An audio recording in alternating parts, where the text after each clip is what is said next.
Waalaikumsalam. Mari Mas, silahkan duduk. Oh iya Pak, terima kasih. Gimana kabarnya Mas Jain? Alhamdulillah Pak, baik-baik saja. Di sini Mas Jain sendiri atau sama temannya? Kebetulan sendiri Pak, tadi habis ada kelas tadi. Oh gitu. Sebelumnya Mas Jain sudah pernah mengikuti counseling awal dulu? Belum Pak, belum pernah sama sekali. Baru saja. Iya Pak. Gimana Mas Jain, ada keperluan apa? Ada sedikit permasalahan sih Pak yang perlu diselesaikan ya Pak. Sebelum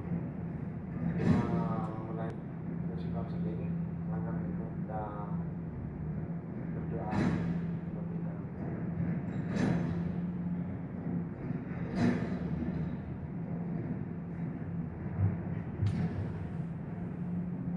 Mas Jain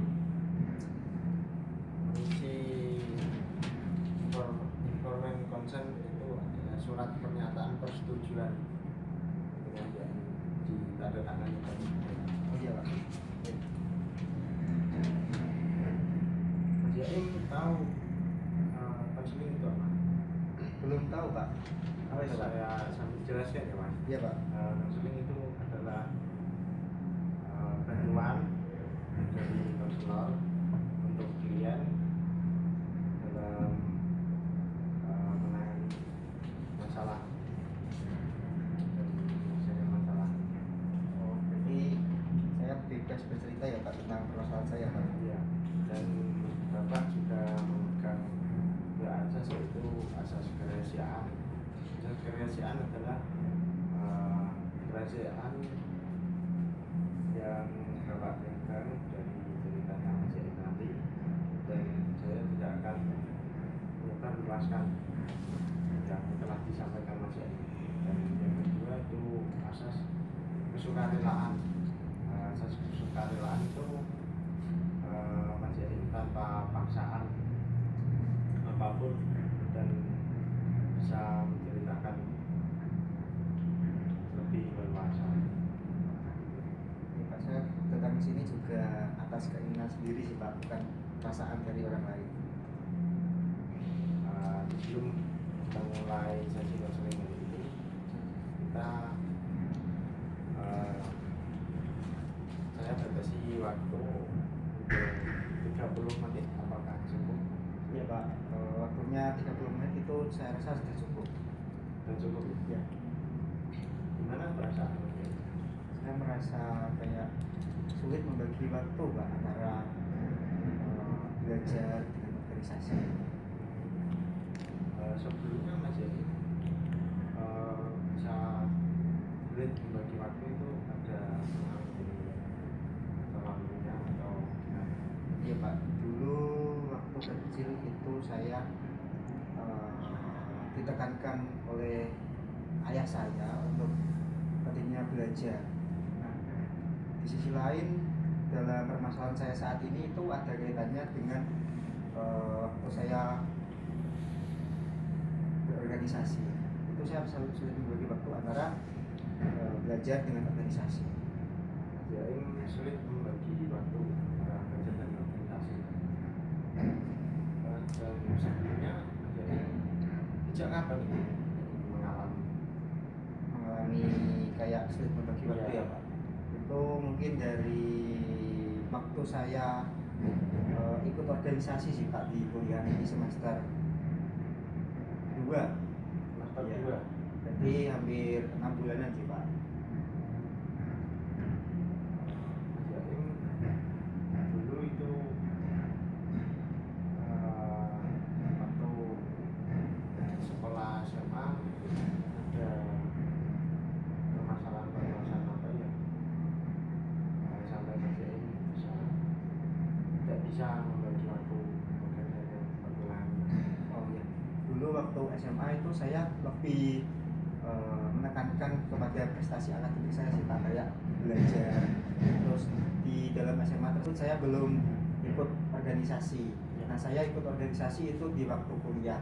Nah saya juga merasa kayak kaget gitu Pak, kayak culture shock gitu, karena belum pernah mengikuti organisasi. Dengan belajar kayak membagi waktu itu merasa kesulitan gitu.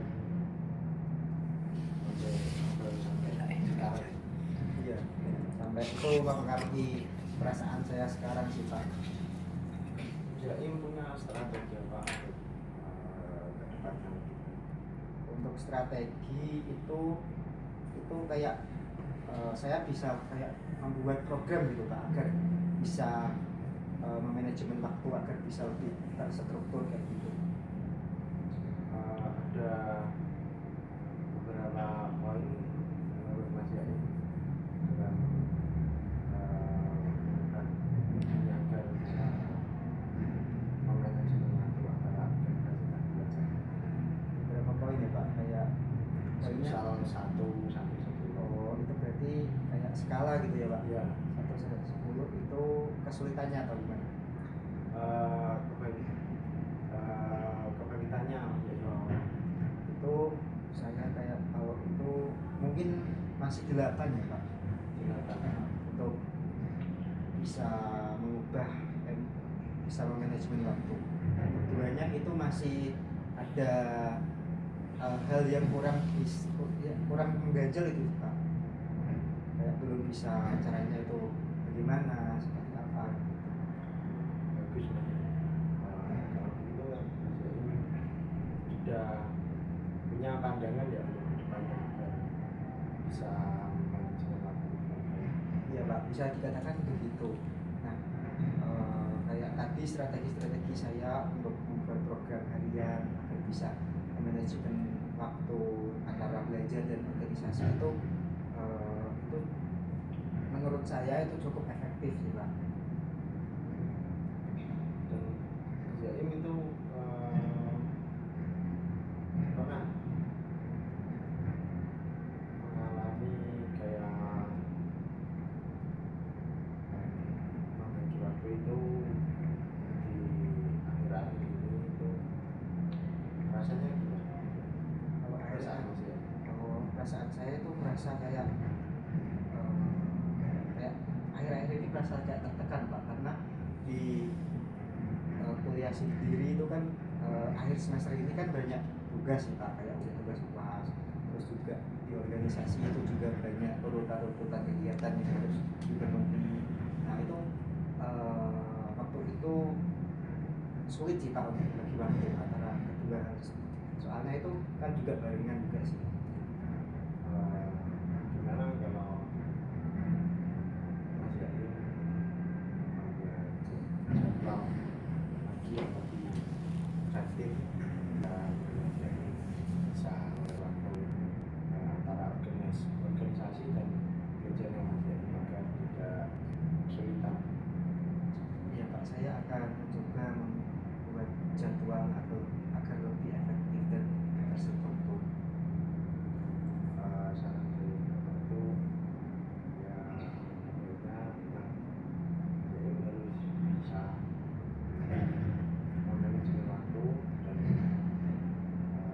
sebenarnya Mas Yaim membuat jadwal studi akademik dan agar bisa membagi waktu mana waktu organisasi dan belajar, karena belajar itu lebih penting untuk masa depan Mas Yaim.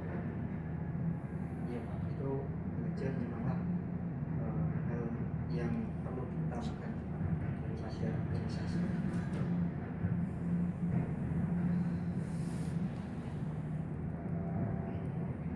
Kita simpulkan Mas Yaim, yang kita bahas tadi itu tentang apa saja ya? Tadi Bapak sudah membahas tentang yang pertama itu permasalahan saya tentang manajemen waktu yang buruk antara belajar dan kuliah. Dan Bapak tadi sudah memberikan saya tentang membuat jadwal agar lebih terprogram dan efektif.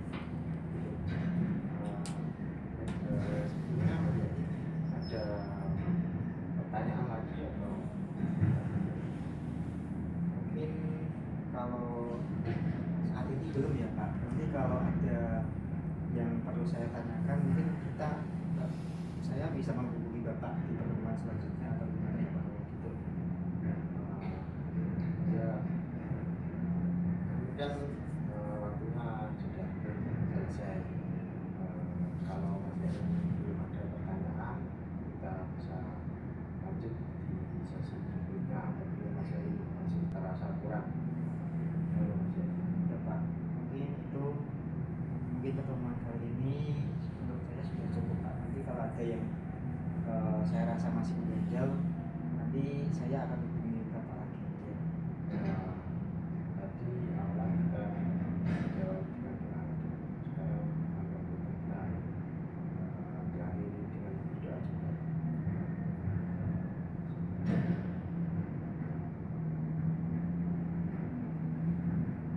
Baik Mas Yai, tetap semangat ya Mas Yai. Kita lebih tenang dan Mas Yai juga harus bisa waktu bercerita. Iya Pak, terima kasih ya Pak. Setelah bercerita dengan Bapak, saya merasa lebih lega sekarang dan merasa lebih didengar oleh Bapak. Terima kasih ya Pak. Ya, Saya pamit dulu ya Pak. ya terus ya.